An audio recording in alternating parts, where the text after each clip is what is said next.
Hey everybody, another example, phosphorus trifluoride. Let's take a look at it and see if it has polarity and intermolecular forces. First thing you do anytime you have a molecule is figure out what its NAB table is.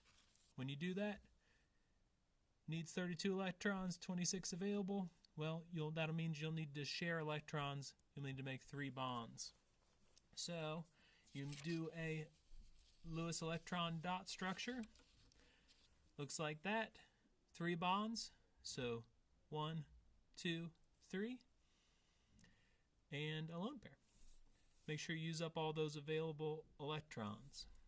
Once you have a Lewis dot structure, you draw a 3D shape. There are 1, 2, 3, 4 electron clouds around that phosphorus. So, with one of those being a lone pair, that means it's trigonal pyramidal. Now, once we figure out it's trigonal pyramidal, you have to look at the polarities of the individual bonds to see if the whole molecule is polar. So we do the electronegativity differences. Turns out the electronegativity difference is 1.9. Now in class we said 1.9 is the dividing line between ionic and polar covalent. I won't give you one that's right at 1.9 on the test, but let's say this is polar covalent. We put our bond polarity arrows up here on the 3D shape. We look at that one's going down, that one's going down, that one's going down. That means this end of the molecule down here has a partial negative charge.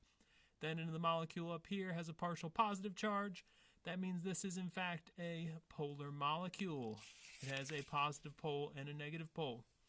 Now, which intermolecular forces is it going to have? Let's take a look at that.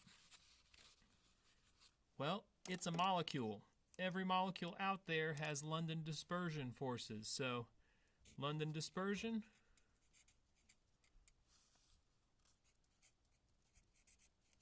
check. It's polar, so it has a dipole interactions. What about hydrogen bonding? Well, no hydrogen, so you can't have hydrogen bonding. If it did have a hydrogen, that hydrogen would have to be bonded to an oxygen, nitrogen, or fluorine, because what needs to happen is the electrons need pulled off of that hydrogen so it has an exposed nucleus, basically. Since it only has one electron, you end up with a very exposed positive charge, very strong intermolecular forces, but that's not happening on this one. Let's take a look at another example. Check out the next video.